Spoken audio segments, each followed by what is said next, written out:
हरे रामेति कृष्णेति नाम संकीर्तनं सदा लोकक्षेमाय कुर्वन्तं प्रेमिकं सद्गुरुं भजे। जय बोलो श्री प्रेमिकेंद्र सद्गुरुनाथ महाराज की जय। सर्व संतनों की जय। हर हर नमः पार्वती पदये हर हर महादेव। गोपिका जीवन स्मरणं गोविंदा गोविंदा। ராதேஷ்ணா சகீஸ், இன்றைய தினம் பிந்து மாதவருடைய வியாக்கியானம் காசியில் விஷ்ணு கோயில்கள், இதை பற்றி நம்ம பார்ப்போம். ஸ்கந்தர் கூறினார், ஏ அகஸ்தியா மகரிஷியே, பகவான் மாதவர் அக்னிபிந்து ரிஷியிடம் என்ன கூறினாரோ இதையே நானும் உனக்கு கூறுகிறேன் கேளும். பிந்து மாதவர் கூறினார், ஏ மகா பண்டிதா, அக்னிபிந்துவை முதலாவதாக பாதோதக தீர்த்தத்தில் எழுந்தருளியிருக்கும் என்னை பக்த ஜனங்களுக்கு முக்தி அளிக்கும் ஆதிகேசவ ஸ்வரூபமாக அறிய வேண்டும். அமிர்தஸ்வரூபமான அவிமுக்த கஷேத்திரத்தில் எவர் என்னை ஆதிகேச ஸ்வரூபமாக பூஜிக்கிறார்களோ அவர்கள் எல்லா துக்கங்களிலிருந்தும் விடுபட்டு கடைசியில் அமிர்தத்துவத்தை அடைகிறார்கள். ஆதிகேசவர் தரிசன மாத்திரத்திலேயே பாபத்தை நாசம் செய்யும் சங்கமேஸ்வர மகாலிங்கத்தை பிரதிஷ்டை செய்து மனிதர்களுக்கு எப்பொழுதும் போக மோட்சத்தை தானம் செய்கிறார். பாதோதக தீர்த்தத்திற்கு தெற்கில் ஸ்வேத தீபம் என்னும் மகா தீர்த்தம் இருக்கிறது. அங்கு ஜனங்களுக்கு ஞானத்தை கொடுப்பதற்காக நான் ஞானகேஸ்வர் என்னும் பெயருடன் எழுந்தருளி இருக்கிறேன். ஞானகேஸ்வருக்கு சமீபத்தில் உள்ள ஸ்வேதத்வீப தீர்த்தத்தில் ஸ்நானம் செய்வதனாலேயே ஞானகேசவரை பூஜை செய்வதனாலும் மனிதன் ஒரு பொழுதும் ஞான பிரஷ்டன் ஆக மாட்டான். பிறகு கருட தீர்த்தத்தில் நான் தார்ஷ்யகேசவர் என்னும் பெயருடன் இருக்கிறேன். உத்தம ஜனங்கள் பக்தி பூர்வமாக அங்கும் என்னை பூஜிக்கிறார்கள். அவர்களும் கருடையைப் போல என்னுடைய பிரீத்திக்கு பாத்திரவான்கள் ஆகிறார்கள். அதே இடத்தில் நாரத தீர்த்தம் என்னும் தீர்த்தத்தில் நாரதகேசவர் என்னும் பெயருடன் இருக்கிறேன். அந்த தீர்த்தத்தில் ஸ்நானம் பண்ணுபவர்களுக்கு நான் பிரம்ம வித்தையை உபதேசம் செய்கிறேன். அங்கு அவ்விடத்திலேயே பிரகலாத தீர்த்தம் என்று ஒன்று உள்ளது. அங்கு நான் பிரகலாத கேசவர் என்ற பெயருடன் இருக்கிறேன். பக்த ஜனங்களுக்கு பக்தி முதிர வேண்டுமானால் அங்கு என்னை பூஜிக்க வேண்டும். அதற்கு சற்று முன்னால் உள்ள அம்பரீஷ தீர்த்தம், அங்கே ஆதித்ய கேசவர் என்னும் பெயருடன் பாபாந்தகார ராசியை தர்சன மாத்திரத்திலேயே தொலைத்து கொண்டிருக்கிறேன். தத்தாத்திரேயருக்கு தட்சிண பாகத்தில் ஆதி கதாதரர் என்ற பெயருடன் இருக்கிறேன். அங்கு பக்தர்களுடைய சம்சார ரூபமான ரோக ராசியை விலக்கி கொண்டு இருக்கிறேன். ஆஹா! அதே ஸ்தானத்தில் பார்கவ தீர்த்தம் என்னும் ஒரு கட்டம் இருக்கிறது. அங்கு நான் பிருகுகேஸ்வர் என்ற பெயருடன் விளங்கி கொண்டிருக்கிறேன். காசியில் வாசம் செய்யும் மனிதர்களின் மனோரதங்களை பூர்த்தி செய்து கொண்டிருக்கிறேன். சுபத்தை இச்சிக்கும் ஜனங்களுக்கு அபீஷ்ட பலனை அளிக்கும் வாமனன் என்னும் பெயருள்ள மகா தீர்த்தத்தில் என்னை வாமனகேசவன் என்னும் உருவத்தில் பூஜிக்க வேண்டும். பிறகு நரநாராயண தீர்த்தத்தில் நரநாராயண பெயரோடு இருக்கிறேன். பக்த கணங்கள் என்னை அங்கு பூஜை செய்தால் நரநாராயண உருவமாகவே ஆகிறார்கள். யக்ஞவராக தீர்த்தத்தில் யக்ஞவராகன் என்ற பெயருடன் இருக்கிறேன். யக்ஞ பலன்களை விரும்புபவர்கள் அங்கு என்னை பூஜை செய்யலாம். காசியில் விக்னங்களை நிவர்த்திப்பதற்காக எழுந்தருளியிருக்கும் விதார நரசிம்மர் என்னை அதே பெயருடைய தீர்த்தத்தில் உபதிரவங்கள் சாந்தி அடையும் பொருட்டு பூஜிப்பது நல்லது. கோபி கோவிந்த தீர்த்தத்தில் பக்தி பூர்வமாக கோபி கோவிந்த் என்ற என்னுடைய பெயரை சொல்லி அர்ச்சனை செய்பவர்களுக்கு என்னுடைய மாயையின் மயக்கம் கிடையாது. என் முனியே, லக்ஷ்மி நரசிம்மர் என்னும் பெயருள்ள என்னை அதே பெயருள்ள பாவன தீர்த்தத்தில் லக்ஷ்மி நரசிம்ம தீர்த்தத்தில் பஜிக்கும் பக்த ஜனங்களுக்கு எப்பொழுதும் மோட்சலக்ஷ்மியை அளிக்கிறேன். பாவத்தை நீக்கும் சேஷ தீர்த்தத்தில் சேஷமாதவன் என்னும் பெயருடன் இருந்து கொண்டு பக்தர்களின் சிந்தித மனோரதங்களை விசேஷமில்லாமலும் நீதி இல்லாமலும் அளிக்கிறேன். அங்கு சங்குமாதவ தீர்த்தம் என்று ஒன்று உள்ளது. அங்கு சங்குமாதவராகிய என்னை சங்கு ஜலத்தினால் அபிஷேகம் பண்ணினால் அவர்கள் சங்க நிதிக்கு அதிகாரிகள் ஆகிறார்கள். ஐக்ரீவ தீர்த்தத்தில் ஐக்ரீவ கேசவன் என்னும் பெயருடன் இருக்கிறேன். அங்கு என்னை சேவிப்பதனால் பயங்கரமான உபதிரவங்களை விலக்குகிறேன். லோலாக்கரின் வடக்கு பக்கத்தில் நிர்வாண கேசவர் என்னும் பெயருடன் இருக்கிறேன். பக்தர்களின் நிர்வாண பதத்தை சூச்சிப்பிக்கும் பொருட்டு சித்தத்தின் சஞ்சலங்களை நான் கிரகித்துக் கொள்கிறேன். திரைலோக்கிய சுந்தரி வந்திதேவியின் தட்சிண காசியில் பெயர் பெற்ற புவனகேஸ்வரர் என்னும் பெயருடன் என்னை பூஜிப்பவர்கள் பிறகு கர்ப்ப பாகிகளாக ஆக மாட்டார்கள். ஞானவாபியின் முன்னாலேயே நான் ஞான மாதவராக எழுந்தருளியிருக்கிறேன். அங்கு என்னை பக்தியுடன் பூஜிப்பவர்கள் பிறகு ஞான மார்க்கத்தை ஸ்திரமாக பெறுவார்கள். விசாலாட்சி தேவியின் சமீபத்திலே ஸ்வேத மாதவர் என்னும் பெயரில் இருக்கும் என்னை பூஜை பண்ணினால் ஸ்வேத தீபேஸ்வரர் உருவமாக ஆக்கி விடுவேன். தசாஷ்மேதத்துக்கு வடக்கு பக்கத்தில் பிரயாகை தீர்த்தத்தில் விதிப்படி ஸ்நானம் செய்து பிரயாகை மாதவரை தரிசித்தால் பாவங்களிலிருந்து விடுபடுவான். மாக மாசத்தில் பிரயாகை ஸ்தானத்தில் என்ன பலன் என்று கேள்விப்படுகிறோமோ, பிரயாகை கட்டத்தில் ஸ்நானம் செய்தால் அதே பலன் கிடைக்கிறது. கங்கா யமுனா சங்கமத்தில் ஸ்நானம் செய்தவர்களுக்கு கிடைக்கும் புண்ணியம் காசியில் என் சாநித்திய தீர்த்தத்தில் ஸ்நானம் செய்பவர்களுக்கு 10 மடங்கு அதிகமாக கிடைக்கிறது. சூரிய கிரகணத்தில் குருக்ஷேத்திரத்தில் அநேக தானத்தினால் கிடைக்கும் பலன் காசியில் இதே ஸ்தானத்தில் 10 மடங்கு அதிகமாக கிடைக்கிறது. உத்தரவாகினியான கங்கையும் பூர்வவாகினியான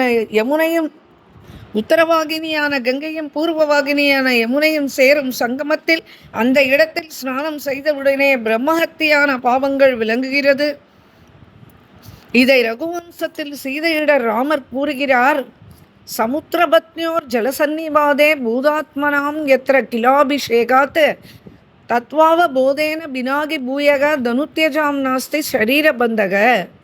அங்கு கேஷ முண்டனம் செய்து கொண்டு பிண்டதானம் மற்ற பிரகாரமான அநேக தானங்கள் இவைகளை மிகவும் பலனை உத்தேசிப்பவர்கள் செய்வது யோக்கியமாகும். பிரஜாபதி கஷேத்திரமான பிரயாகைராஜ் என்னும் பிரயாகையில் எவைகளை அதிக பலன் என்று கூறுகிறோமோ அவையெல்லாம் அபிமுக்த கஷேத்திரத்தில் எண்ணிக்கையற்றவர்களாக ஆகின்றன. பிரயாகையில் எல்லா விருப்பங்களையும் கொடுக்கும் தாதாவான பிரயாகேஸ்வரருடைய சாநித்தியத்தில் இருக்கும் தீர்த்தம் காமத தீர்த்தம் என்று சொல்லப்படுகிறது. சூரியன் மகர ராசிக்கு பிரவேசித்த பின் மாக மாசத்தில் எவர்கள் அருணோதய சமயத்தில் ஸ்நானம் செய்யவில்லையோ அவர்களுக்கு மோட்சம் எப்படி கிடைக்கும்? எவர்கள் காசியில் பிரயாகை தீர்த்தத்தில் மாக மாசத்தில் ஒழுங்கோடு கூட ஸ்நானம் செய்கிறார்களோ அவர்களுக்கு 10 அஸ்வமேத யக்ஞம் பண்ணின பலன் கிடைக்கிறது. மாக மாசத்தில் பிரயாகை தீர்த்தமான தசாஷ்மேத காட்டத்தில் பக்தியுடன் கூட பிரதிதினம் ஸ்நானம் செய்து பிரயாகை மாதவர் காமப்பிரத பிரயாகேஸ்வரர் இவர்களை பூஜிப்பவர்கள் இந்த உலகத்தில் தனம் தானியம் புத்திர சம்பத்துக்களுடன் பெற்று பரமானந்தத்துடன் மனோரமயமான போகங்களை அனுபவித்து கடைசியில் மோட்சத்தையும் அடைகிறார்கள். மாக மாசத்தில் கிழக்கு மேற்கு தெற்கு வடக்கு பூமி ஆகாயம் இவைகளில் உள்ள சமஸ்த தீர்த்தங்களும் தீர்த்தராஜன பிரயாகைக்கு செல்கின்றன. அதனால் முனியே வாரணாசியில் எத்தனை தீர்த்தங்கள் இருக்கின்றனமோ அவைகள் ஒரு இடமும் போவதில்லை. இங்கேயே பரம உத்தமமான 3 தீர்த்தங்களுக்கே போகின்றன.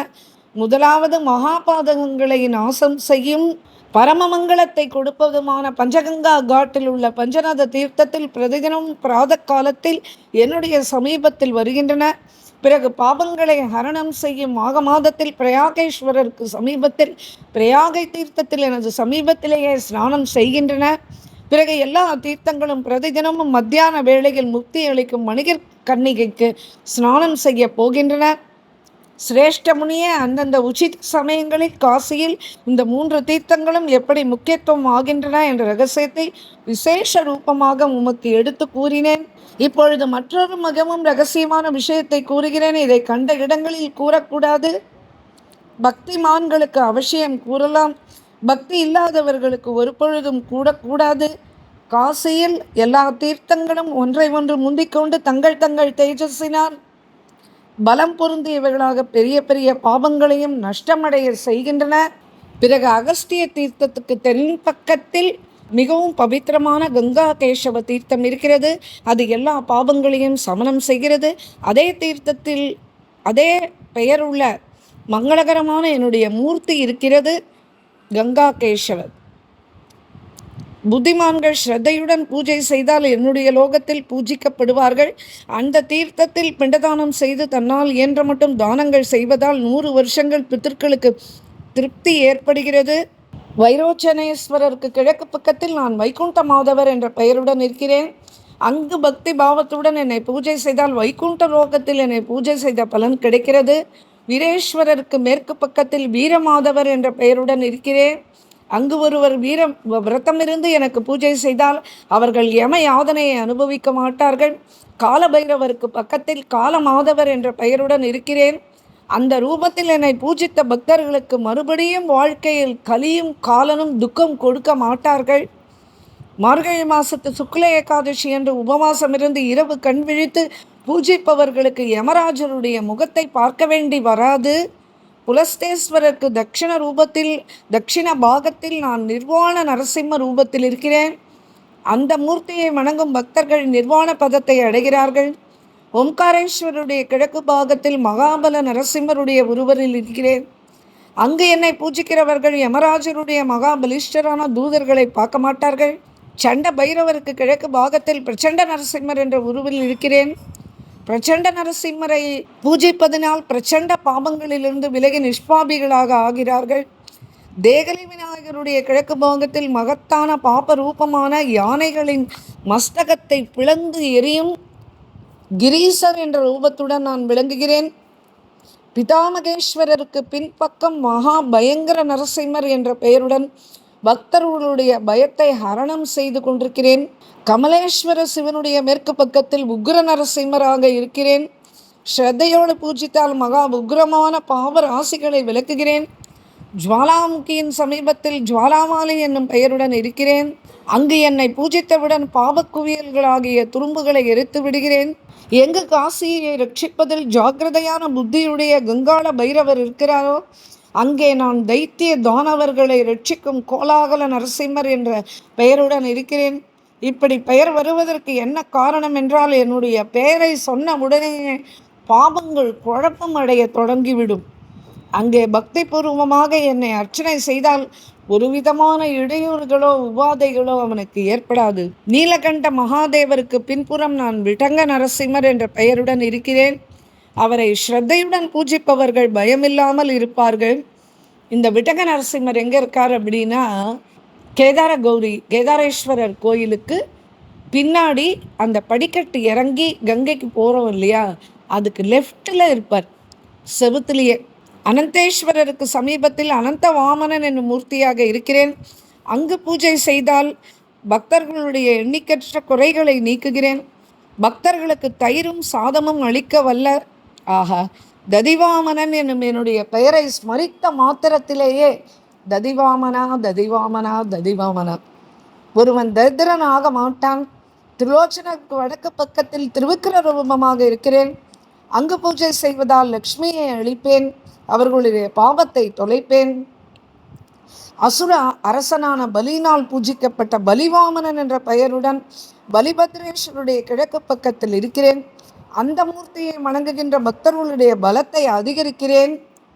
நான் தாமர தீபத்திலிருந்து காஷிக்கு வந்து பவதீர்த்தத்துக்கு தெற்கு பக்கத்தில் பூவராகர் என்ற பெயருடன் பக்தர்களின் அபீஷ்டங்களை நிறைவேற்றுகிறேன்.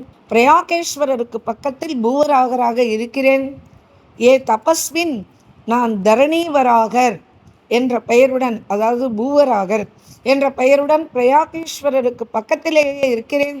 அங்கு வராக தீர்த்தத்தில் ஸ்நானம் செய்து என்னை வராக ரூபத்துடன் ஸ்மரித்து கொண்டால் என்னை அந்த விதமாக பூஜிப்பவர்களுக்கு அநேக யோனிகளில் திரியும் சங்கடம் ஏற்படாது. அந்த தீர்த்தத்தின் கரையில் அற்பம் அளவாவது அன்னதானம் செய்தீர்களே ஆனால் பூமி தானம் செய்த பலனை கொடுக்கிறேன். என்னுடைய பக்தி ரூபமான தோணியில் ஏறியவர்களுக்கு அதிகாரம் காண முடியாத சமுத்திரத்தில் விழுந்து இருந்த போதிலும் பிரளய காலத்திலும் கூட அவர்கள் முழுக மாட்டார்கள். நான் வராகேஸ்வரருடைய சமீபத்தில் கோகோவராகர் என்னும் பெயருடன் இருக்கிறேன். அங்கு என்னை பூஜித்தால் ஆஹா, நினைத்த பலன் கிட்டும்.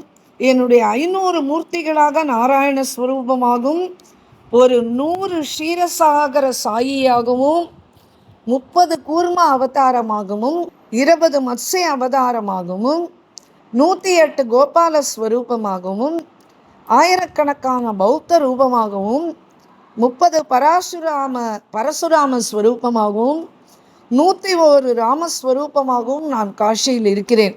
அப்படின்னா பெரிய பெரிய சன்னதியில் நம்ம போய் பார்க்க முடியும் அப்படிலாம் இல்லை. ஒரு தூண் இருக்கும், அந்த தூணில் இருப்பார் சின்ன ஸ்வரூபமாக. அதுவும் ஒரு கணக்கில் எடுத்துக்க வேண்டியதுதான்.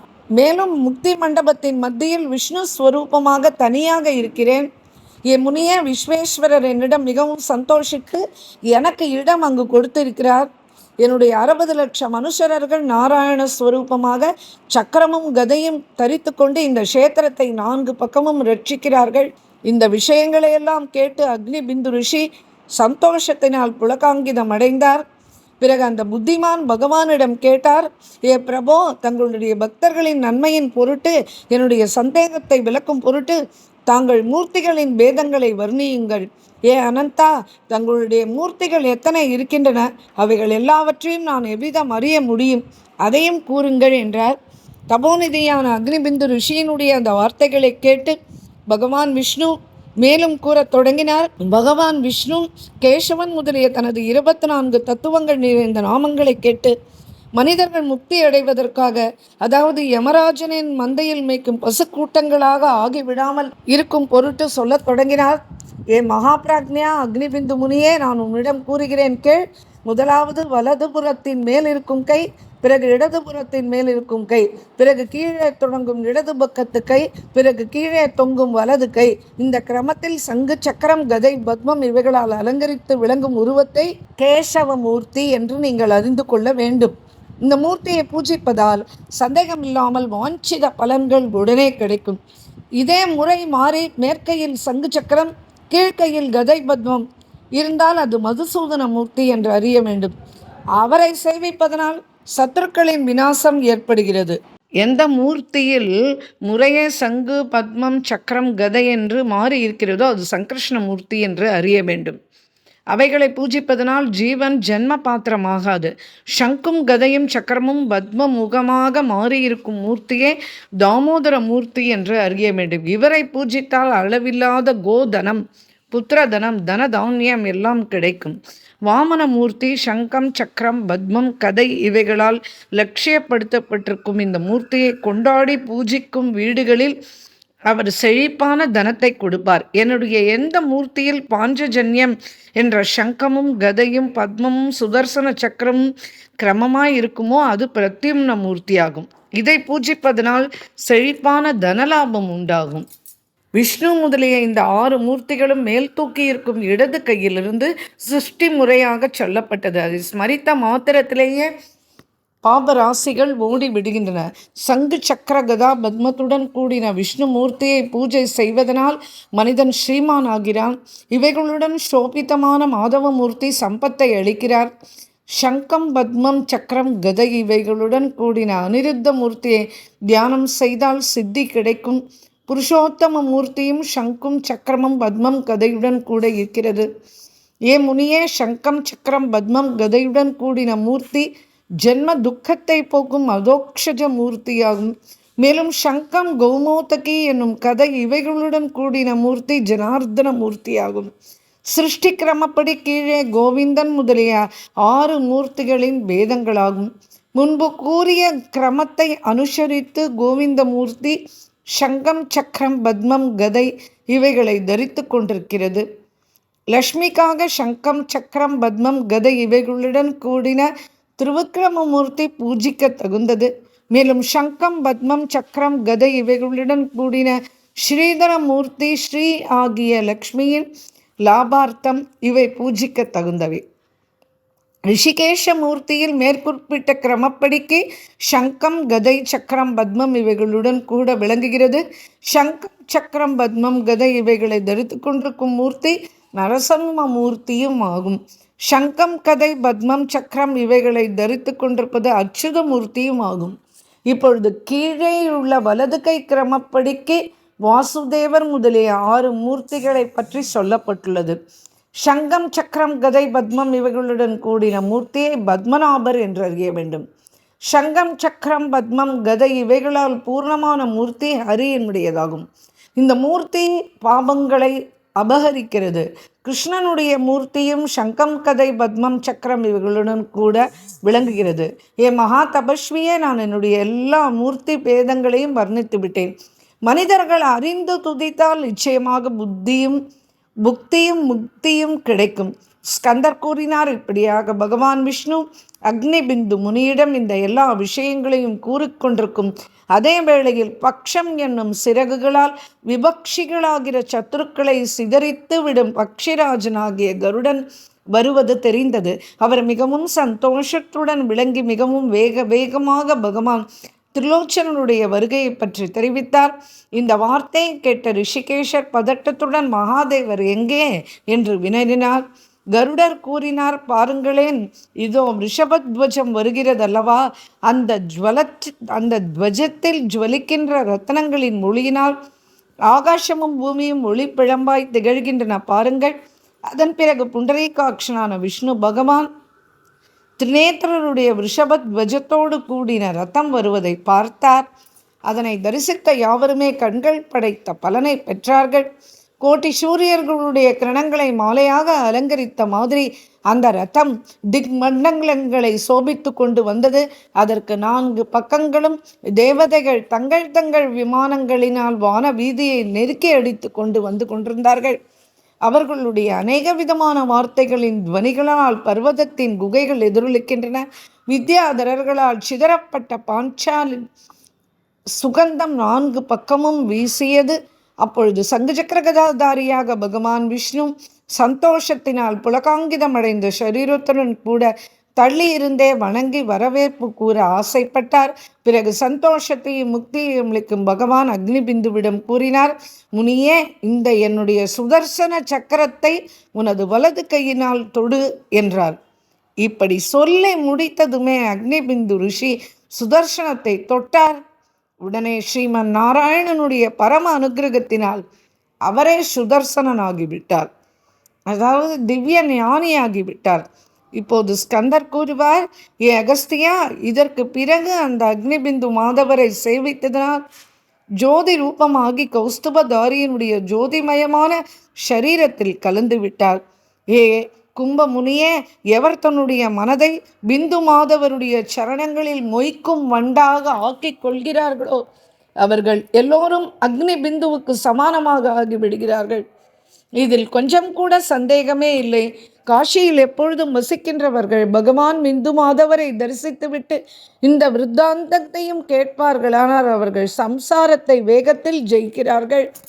காஷியில் எப்பொழுதும் வசிக்கின்றவர்கள் பகவான் பிந்து மாதவரை தரிசித்துவிட்டு இந்த விருத்தாந்தத்தை கேட்பார்களேயானால் அவர்கள் சம்சாரத்தை வேகத்தில் ஜெயிக்கிறார்கள். பஞ்சநதி தீர்த்தத்தில் உற்பத்தியும் பிந்து மாதவருடைய சரித்திரம் ரெண்டுமே மிகவும் பவித்திரமானவை. அதற்கு மேலும் புண்ணியக்ஷேத்திரமான காஷிபுரி வாசம் புண்ணியவான்களின் பாக்ய விசேஷங்களினால் கிடைக்கக்கூடியதாகும். காஷியில் பிந்து மாதவரின் முன்னால் அக்னிபிந்து ரிஷியினால் இயற்றப்பட்ட இந்த ஸ்துதியை படித்தால், இந்த சரித்திரத்தை படித்தால் அவன் ஈகத்திலேயே சகல சௌபாகியங்களையும் பெற்று கடைசியில் மோட்சலட்சுமியையும் அடைகிறான். ஸ்ரார்த்த சமயத்தில் பிராமணர்கள் போஜனம் செய்யும் பொழுது அவர்களுக்கு முன்னால் அவர்கள் சந்தோஷமடைவதற்காக இதை அவசியம் பாராயணம் செய்ய வேண்டும். விசேஷமாக பர்வா தினங்களில் பவித்திரமான பஞ்சநதி கரையில் புண்ணியலட்சுமியின் விருத்திக்காக இதை படிக்க வேண்டும். மோட்ச விருத்திக்கும் போக சித்திக்குமாக பிந்து மாதவர் சுக வருகை தந்த இந்த விவரத்தை கருத்துடன் படிக்க வேண்டும். மிகவும் பக்தியுடன் இதை சிரவணம் செய்ய வேண்டும். விஷ்ணுவாசரமான ஏகாதசி தினத்தன்று ராத்திரி கண் விழித்து இந்த பவித்திரமான உபாக்கியத்தை கேட்பதினால் வைகுண்ட லோகம் கிடைக்கிறது. இப்படி இந்த வைஷ்ணவ தீர்த்த மகாத்மியம் மிகவும் விசேஷமாக காஷி காண்டத்தில் வர்ணிக்கப்படுகிறது. இப்போது சுருக்கமாக எங்கெங்கே இந்த கோயில் இருக்குன்றத நம்ம பார்ப்போம். அதாவது பஞ்சகங்கா காட்டுன்றது, பஞ்சகங்கா காட்டில் படகுல போய் அங்கேருந்து அங்கே ஸ்நானம் பண்ணிவிட்டு மேலே ஏறினா இந்த பிந்து மாதவர் கோயில் தரிசனம் பண்ணலாம். ஆனால் ஏகப்பட்ட படிக்கட்டு ஏறணும். அதனால் பைரவ்நாத் வரைக்கும் ரிக்ஷாவில் போயிட்டு அங்கேருந்து சந்தா நடந்து போனாலும் இந்த பிந்து மாதவர் கோயில் வரும். ரொம்ப பிரசித்தியான கோயில் இது. கார்த்திகை மாதத்தில் இங்கே விசேஷ வழிபாடுகள் நடக்கும். காலையில் 4 மணிலேருந்து ராத்திரி 8 மணி வரைக்கும் கோயில் திறந்திருக்கும். காலையில் 4 மணிக்கே மங்கள ஆரத்தி ஆகும், ரொம்ப விசேஷம் பார்க்குறதுக்கு. அதே மாதிரி காலையில் 8 மணிக்கு ஸ்ருங்கார ஆரத்தி, அதுவும் ரொம்ப நல்லா இருக்கும். இங்கே வந்து பிரபோதினி ஏகாதசி, அதாவது கார்த்திகை மாதத்தில் வர அந்த சுக்லபக்ஷ ஏகாதசி இங்கே ரொம்ப விசேஷம். கூட்டங்கள் ரொம்ப வழியும். பக்கத்துலேயே உடுப்பி மடமும் இருக்குது, அங்கேயும் தரிசனம் பண்ணலாம். அது கொஞ்சம் படிக்கட்டு இறங்கி வந்தால் லெஃப்டில் வல்லவாச்சாரியார் மடம் இருக்குது, அங்கேயும் தரிசனம் பண்ணலாம். இப்படி பல கோயில்கள் அந்த பஞ்சகங்கா அந்த காட்டில் நம்ம தரிசனம் பண்ணுறதுக்கு ரொம்ப அதிசயமாக காண கிடைக்கிறது. அது அடுத்தது நம்ம ஆதிகேசவரை பற்றியும் பார்த்தோம். ஆதிகேசவரை வழிபடுறதுனால சகல துன்பங்களும் நீங்கும் அப்படின்றது தான் அதனுடைய பலஸ்ருதி. இந்த ஆதிகேசவர் வந்து வருணா கங்கா சங்கமம், அதான் வருணா காட்டு வரைக்கும் போயிடணும். அங்கே தான் இந்த பக்கம் அஸ்ஸி காட் ஒரு எக்ஸ்ட்ரீம், அடுத்த எக்ஸ்ட்ரீம் வந்து வருண் காட். அந்த வருணகாட்டுக்கு இங்கை அது ரெண்டும் சங்கமம் ஆற இடம் இருக்கு. அங்கே வந்து சங்கமேஸ்வரர்ன்ற லிங்கம் இருக்குது, அதுவும் ரொம்ப விசேஷம். இப்படி இது வந்து ரிக்ஷாவில் போனால் ராஜ்காட் ஃபோர்ட் வரைக்கும் போயிடணும். போயிட்டு அங்கேருந்து போகலாம். காலையில் 6 மணிலேருந்து மத்தியானம் 12 மணி வரைக்கும் திறந்துருக்கும். திரும்பி சாயங்காலம் 4 மணிலேருந்து ராத்திரி 10 மணி வரைக்கும் கோயில் திறந்துருக்கும். இது வருணா காட்டில் இருக்குது இந்த கோயில். அடுத்தது ஆதித்ய கேசவர் பார்த்துட்டோம். அது வந்து அம்பரீஷ தீர்த்தம். இந்த ஆதித்ய கேசவரை வழிபடுறதுனாலேயே சர்வபாப விமுக்தி. ஆனால் இப்போ அந்த அம்பரீஷ தீர்த்தம்ன்றது இல்லை, அதனால் கங்கையில் நீராடிட்டும் அந்த கோயிலுக்கு மட்டும் நம்ம போயிட்டு வரலாம். இதுவும் அதே மாதிரி தான், வருணா காட் வரைக்கும் போகணும். ராஜ்காட் ஃபோர்ட் இருக்கு இல்லையா, அங்கே தான் இந்த கோயில் இருக்குது. ரிக்ஷா, ஆட்டோ ரிக்ஷா எதில் வேணால் நம்ம போகலாம். காலையில் 6 மணிலேருந்து மத்தியானம் 12 மணி வரைக்கும் கோயில் திறந்திருக்கும். சாயங்காலம் 4 மணிலேருந்து ராத்திரி 10 மணி வரைக்கும் கோயில் திறந்திருக்கும். அது அடுத்தது வந்து அதிஉக்கிரக நரசிம்மர். அது வந்து எங்கே இருக்குது அப்படின்னா கோமட்டு அப்படின்னு நம்ம ஏற்கனவே பார்த்துருக்கோம். சவுக் வரைக்கும் ரிக்ஷாவில் போகணும். போயிட்டு அங்கேருந்து நடந்து போனோம்னா இந்த கோமட் வரும். அந்த இடத்துல இந்த கோமட் வந்து ரொம்ப ரொம்ப பிரசித்தியான இடம்தான். அங்கேருந்து இந்த கோயிலுக்கு போகலாம். அங்கே வந்து இந்த கமலேஸ்வர சிவன் கேட்டால் யார் வேணால் சொல்லுவார். அதுக்கு வடக்கு பக்கத்தில் தான் இந்த அதிஉக்கிரக நரசிம்மர் இருக்கார். இந்த சக்தி வாய்ந்த இந்த அதிஉக்கிரக நரசிம்மரை, அதிஉக்கிரம்னு பேரே வச்சிருக்காளே, வழிபடுறதுனாலேயே சர்வபாப விமுக்தி. காலையில் 6லேருந்து 10 வரைக்கும் கோயில் இருக்கும். சாயங்காலம் 4லேருந்து 10 மணி வரைக்கும் கோயில் திறந்திருக்கும். அதுக்கடுத்தது பீஷ்ம கேசவர். அவர் வந்து அதுவும் நம்ம பார்த்தோம். இந்த பீஷ்ம கேசவரை வழிபடுறதுனாலேயே வாழ்க்கையில் எது பண்ணுறதுக்கு போனாலும் ஏதாவது ஒரு தடங்கள் வரும் பாவம். அந்த மாதிரி இருக்கிற வழிக்கு இந்த கோயிலுக்கு போனால் இந்த தடங்கல்கள்லாம் நிவர்த்தி ஆகும். விருத்தகாலேஸ்வரர் இருக்கார் இல்லையா, அதாவது விருத்தகாலேஸ்வரர் எங்கே இருக்காருன்னு திரும்பி கேட்பேன். அது எங்கே இருக்காருன்னா இந்த அந்த பைரவர் கோயிலுக்கு கொஞ்சம் முன்னாடி போகணும். அங்கே எப்போவுமே பாதி குண்டம் வரைக்கும் அப்படியே தண்ணி இருக்கும். அந்த கோயிலுக்குள்ளேயே மகாகாலேஸ்வரர் இருக்கார். நான் சொல்லியிருக்கேன், மிருத்யுஞ்சய மகாதேவ். அந்த மிருத்யுஞ்சய மகாதேவ் கோயிலுக்கு உள்ளேயே தான் இருக்கார் அந்த விருத்தகாலேஸ்வரர். அந்த விருத்தகாலேஸ்வருக்கு பக்கத்தில் இந்த பீஷ்ம கேசவர். இவரை தரிசனம் பண்ணலாம். அந்த கோயிலுக்குள்ளே போனாலே மகாகாலேஸ்வர், விருத்தகாலேஸ்வர், இன்னும் நிறைய பேர் இருக்கா அந்த கோயிலுக்குள்ளே. அது ரொம்ப பிரசித்தியான கோயில். அந்த ஆஞ்சநேயர் ரொம்ப விசேஷம். சதா அங்கே கும்பல் சுற்றிகிட்டே இருப்பாள் அந்த ஆஞ்சநேயரை. வழிபட வேண்டிய இடம். அந்த விருத்தகாலேஸ்வரர் பக்கத்துலேயே அங்கே ஒரு கிணறு இருக்குது. அதில் இன்றைக்கும் தீர்த்தம் இருக்குது. அந்த தீர்த்தத்தை இறைச்சி நம்ம தெளித்து அதை நம்ம ஆச்சமனியம் பண்ணிட்டா ரொம்ப விசேஷம். சர்வவியாதி நிவாரணம். அதை எடுத்துன்னு ஒரு பாட்டிலில் எடுத்துன்னு வந்துச்சுன்னா 1 வருஷம் ஆனாலும் அந்த தீர்த்தம் கெட்டு போகிறது இல்லை, கங்கா தீர்த்தம் மாதிரி. அப்படி அந்த கோயிலினுடைய மகத்துவம். அங்கே இருக்கார் இந்த பீஷ்மகேஸ்வர். அடுத்தது பிருகுகேஸ்வர், அவர் பார்கவ தீர்த்தம். அங்கே இந்த பிருகுகேஸ்வர் இருக்கார். இதில் வந்து இது வந்து பார்கவ தீர்த்தத்தில் நீராடி அந்த பிருகுகேஸ்வரை வழிபடுறதுனால வாழ்க்கையில் என்னென்ன ஆசைகள் இருக்கோ அதெல்லாம் பூர்த்தி அடையும் அப்படின்னு காஷிகாண்டம் சொல்கிறது. ஆனால் இப்போ அங்கே அந்த பார்கவ தீர்த்தம் காண கிடைக்கல, அதெல்லாம் வத்தி போயிடுத்து. இந்த கோலா காட் அப்படின்னு அந்த பிரகலாத் காட்க்கு அந்த முனையில் இருக்குது இந்த கோலா காட் படித்துறை. அங்கே வந்து இந்த பிருகுகேஸ்வர் வழிபடலாம். இல்லைன்னா படகுல பிரகலாத் காட் போய் படிக்கட்டில் ஏறி போனாலும் இவரை தரிசனம் பண்ணலாம். கோயில் வந்து நாள் முழுசும் திறந்திருக்கும், எப்போ வேணால் போய் நம்ம பார்த்துக்கலாம். அடுத்தது கங்கா கேசவர். இது வந்து கங்கா கேசவ தீர்த்தத்தில் கங்கா கேசவர் என்ற பேர்லேயே இருக்கார். இவர் தரிசன மாத்திரேன வைகுண்டத்தில் பெருமாளை தரிசித்த அந்த பலன் கிடைக்கும். இந்த தீர்த்தத்தில் வந்து ஸ்நானம் பண்ணிட்டும் பித்ருக்களுக்கு ஸ்ரார்த்தம் பண்ணுறவா இன்றைக்கும் எல்லாம் பண்ணின்னு இருக்கா. ஆனால் அன்ஃபார்ச்சுனேட்லி இப்போ இந்த தீர்த்தம் இல்லை. அதனால் கங்கையில் நீராடிட்டும் இந்த கங்கா கேசவ தரிசனம் பண்ணிட்டு பிண்ட பிரதானம் பண்ணலாம் அங்கே. அப்படி ஒரு இது எங்கே இருக்குது அப்படின்னா, அந்த நேபாள பசுபதி நாத் கோயில் இருக்கு இல்லையா, அங்கே அதுக்கு கீழே தான் இந்த கங்கா கேசவர் இருக்கார். அந்த சுவத்தில் தான் இருப்பார். நான் தான் சொன்னேனே ஏற்கனவே, நிறைய பெருமாள் வந்து சுவற்றில் தான் காணப்படுவார். இந்த கங்கா கேசவரை தரிசனம் பண்ணுறது ரொம்ப விசேஷம். இப்படி லலிதா காட் அப்படின்னு கேட்டுன்னு போகலாம் ரிக்ஷாவில் போகும்போது. போய் அங்கேருந்து இறங்கி அங்கேருந்தும் இந்த அப்படி சந்து சந்தாக நடந்து போனான்னா இந்த நேபாள் மந்திர் வரும். அதுக்கு பக்கத்தில் அந்த பசுபதிநாத் மந்திர், அங்கே அந்த கங்கா கேசவர் தரிசனம் ஆறுது. அடுத்தது கோபி கோவிந்தரை வழிபடுறதுனாலேயே மகாவிஷ்ணுவனுடைய அருளுக்கு பாத்திரமாலாம். ஆனால் இந்த தீர்த்தமும் இப்போ காண கிடைக்கல, அதெல்லாம் வத்தி போயாச்சு.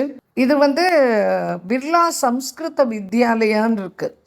அந்த பிர்லா ஹவுஸ் அப்படின்னு ரிக்ஷாக்காரங்கிட்ட சொன்னால் அவன் எடுத்துகிட்டு போய் விடுவான். இல்லைனா மச்சோதரி வரைக்கும் ரிக்ஷாவில் போயிட்டு அங்கேருந்து நடந்து இந்த கோவிந்தருக்கு போய் பார்க்கலாம். இல்லைனா படகுல போனால் லால் காட்டுன்னு கேட்டுன்னு போகணும். அங்கே இறங்கி ஆனால் ரொம்ப நிசப்தமாக இருக்கும். ஜன நடமாட்டமே இருக்காது. அங்கேருந்து படிகாட்டில் ஏறியும் இந்த இடத்த போய் அடையலாம். இந்த காட்டில் தான் வந்து நாராயணி தேவி இருக்கா. மகாலட்சுமியினுடைய தரிசனமும் கிடைக்கும். காத்தால 7லேருந்து ராத்திரி 10 மணி வரைக்கும் இந்த கோயில் திறந்திருக்கும். இந்த கோயிலில் ஆர்த்தி ரொம்ப விசேஷம்.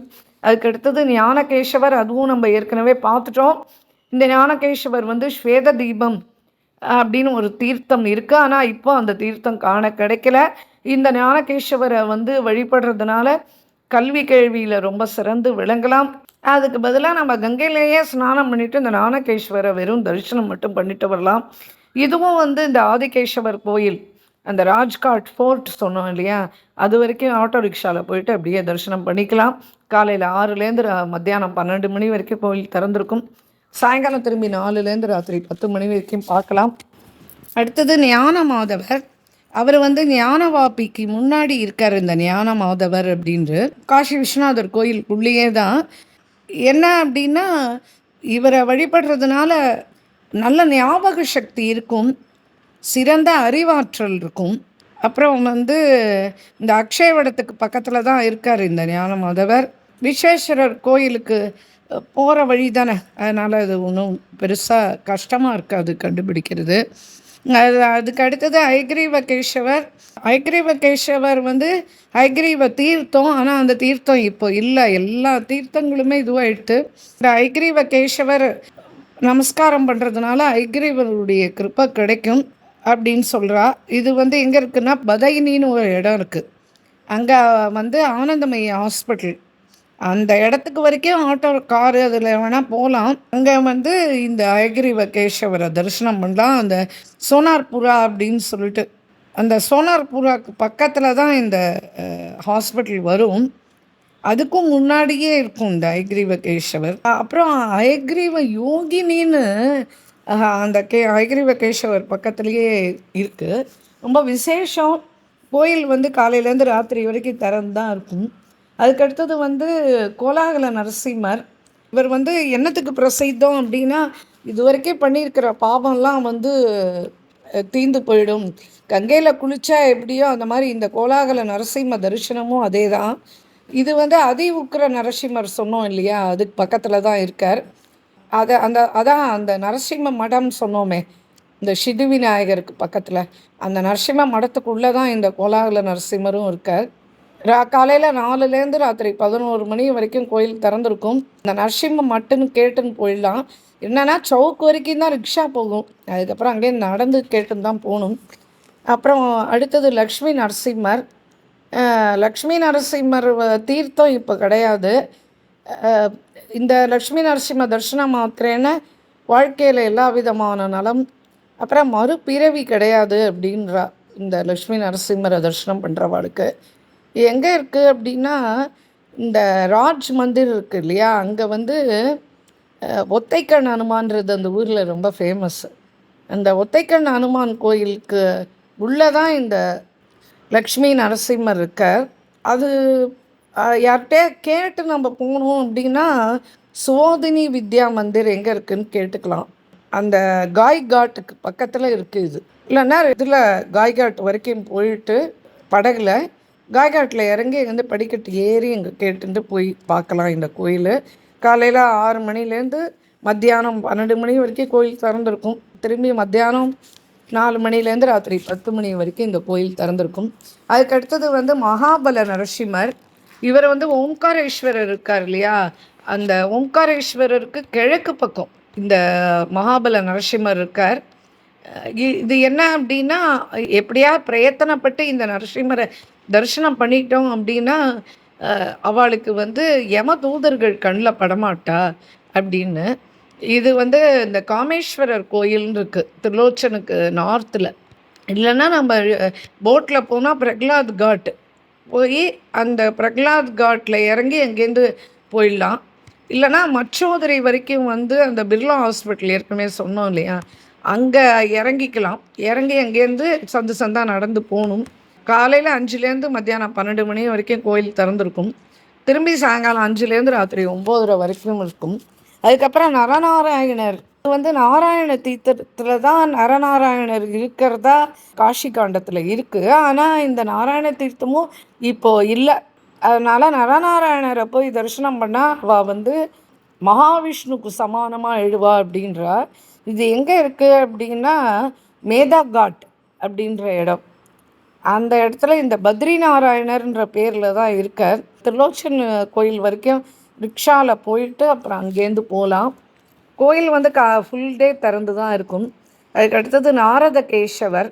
இது வந்து நாரதகேசவர் வந்து நாரத தீர்த்தத்தில் தான் நாரதகேசவர்ன்ற பேரோட மகாவிஷ்ணு இருக்கிறதா ஐதீகம். நாரத தீர்த்தமும் இப்போ இல்லை. இது தர்ஷன மாத்திரேன மகாவிஷ்ணுவுடைய கிருப்பையை வந்து நம்மளுக்கு வாங்கி கொடுத்துடும். அதனால் இந்த தீர்த்தம் எல்லாமே 1000 வருஷத்துக்கு முன்னாடி இருந்ததுன்னு கேள்வி, இப்போ 1000 வருஷமாகவே இல்லைன்னு.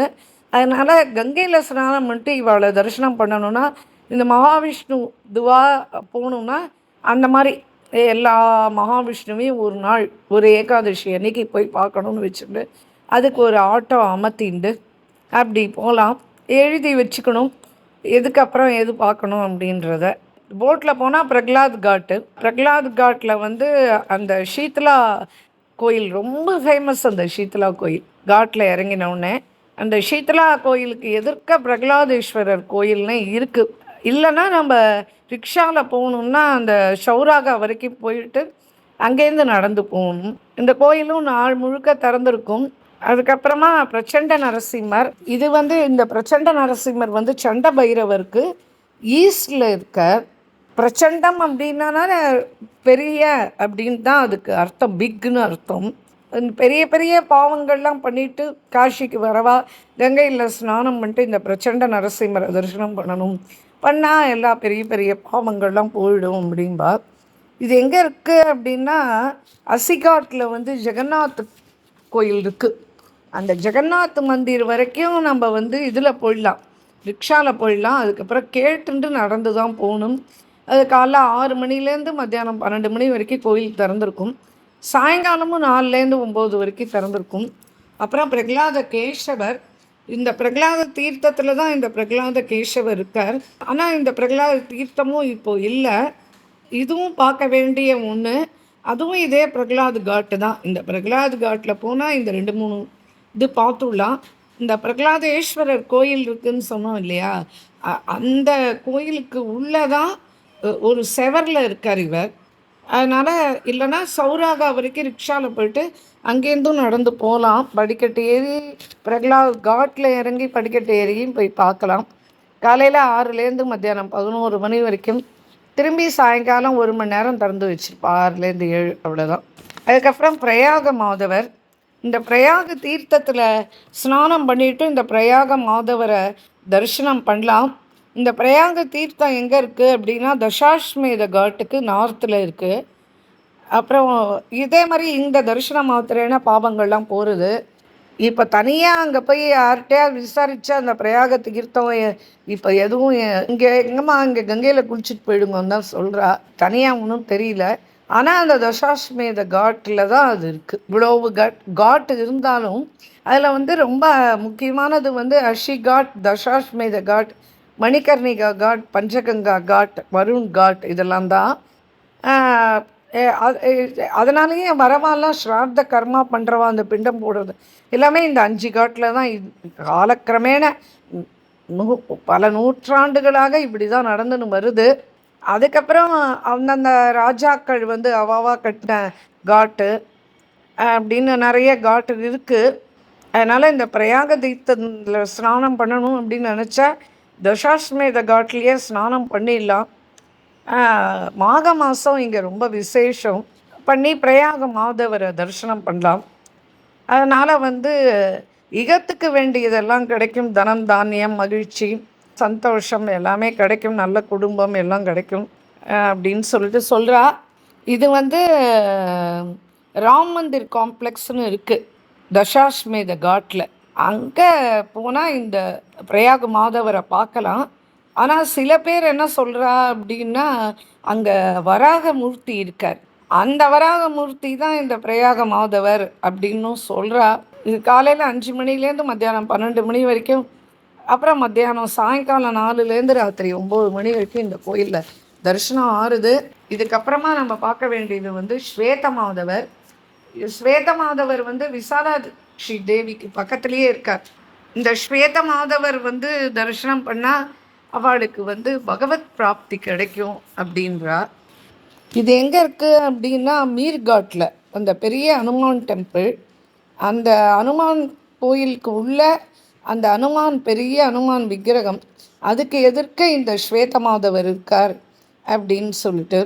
அதனால் தசாஸ்வமேத காட் வரைக்கும் ரிக்ஷாவில் போகலாமே, போயிட்டு அந்த மீர்காட் வரைக்கும், இல்லைனா படகுல போயின்னா அது வந்து மீர்காட்டில் இறங்கி படிக்கட்டு ஏறியும் இந்த கோயிலுக்கு போகலாம். அந்த பெரிய அனுமான் படே அனுமான் டெம்பிள் அப்படின்னு கேட்டுன்னு போகணும். காலையில் 7லேருந்து மத்தியானம் 1 மணி வரைக்கும் தரிசனம், சாயங்காலம் 4லேருந்து ராத்திரி 9 வரைக்கும் தரிசனம். அதுக்கப்புறம் தாமிரவராகர். இது வந்து தாமிர தீபத்திலேருந்து தோன்றியவர் இந்த தாமிரவராகர் அப்படின்னு. இந்த தாமிரவராகரை தரிசனம் பண்ணானா என்ன மனசில் கோரிக்கை வச்சுன்னு போகிறோமோ அது கண்டிப்பாக அடுத்த தடவை வரத்துக்குள்ளே நடந்துருன்றா. இது எங்கே இருக்குது அப்படின்னா சவுக்கு அப்படின்ற வரைக்கும் போயிடணும். அங்கே வந்து நீல்கந்த் மொஹல்லா அப்படின்னு ஒரு இடம் இருக்குது. அந்த நீலகண்ட கோயில் தான் அங்கே ரொம்ப பிரசித்தம். அதனால் அங்கே போய் நம்ம தரிசனம் பண்ணிக்கலாம். கோயில் வந்து நாள் பூரா திறந்து தான் இருக்கும். அதுக்கப்புறம் திரிபுவனகேசவர். காஷியில் வந்து நம்ம புவனகேசவர்னு கேட்டால் அவள் கொண்டு போய் விடுறா. திரும்பி அவளுக்கு ஜென்மாவே கிடையாது, திரும்பி கர்ப்பவாசம் பண்ண வேண்டிய அவசியம் வராது அப்படின்றா. அது என்னன்னா அந்த வந்தி தேவின்னு நம்ம பார்த்தோம்ல, பந்தங்கள்லாம் போயிடும். அந்த திரிலோக சுந்தரி அந்த வந்தி தேவி அதுக்கு சவுத்தில் இருக்குது இந்த புவனகேசவர் கோயில். அது தசாஸ்வமேத காட்டில் தான் இருக்குது. பண்டி தேவின்னு அவளை கேட்கணும். நம்ம போய் வந்தின்னு கேட்க முடியாது, பண்டி தேவின்னு கேட்கணும்.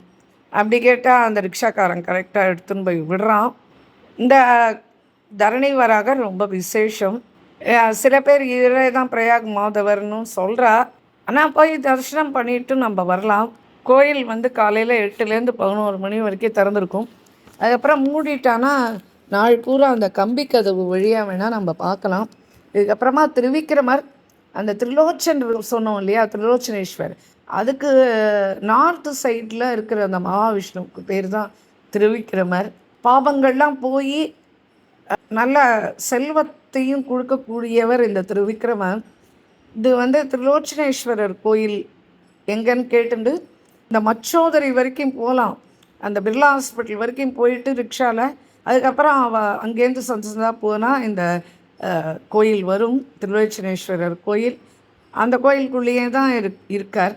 அதுக்கப்புறம் இல்லைன்னா நம்ம படகுல போகணுன்னா திரிலோச்சன் காட் கரெக்டாக அவன் எடுத்துன்னு போய் விட்டுருவான். படிக்கட்டு ஏறி அங்கே போயிடலாம். இந்த கோயிலில் வந்து காலைல 5:30லேருந்து மத்தியானம் 12 மணி வரைக்கும் கோயில் திறந்திருக்கும். அதே மாதிரி சாயங்காலம் 5லேருந்து ராத்திரி 11 மணி வரைக்கும் கோயில் திறந்திருக்கும். அதுக்கு அடுத்தது வைகுண்ட மாதவர். இந்த வைரோச்சனேஸ்வரருக்கு கிழக்கு பக்கத்தில் இருக்கார் இந்த வைகுண்ட மாதவர். இவரை பக்தியோடு நமஸ்காரம் பண்ணிட்டோம் அப்படின்னா வைகுண்டமே போய் மகாவிஷ்ணுவை தரிசனம் பண்ண பலன் கிடைக்கும். அதனால் அவளுக்கு கண்டிப்பாக வைகுண்ட பதவியும் கிடைக்கும் இந்த வைகுண்ட மாதேஸ்வரை பார்த்தா அப்படின்ற. இவர் எங்கே இருக்கார் அப்படின்னா சிந்தியா காட்.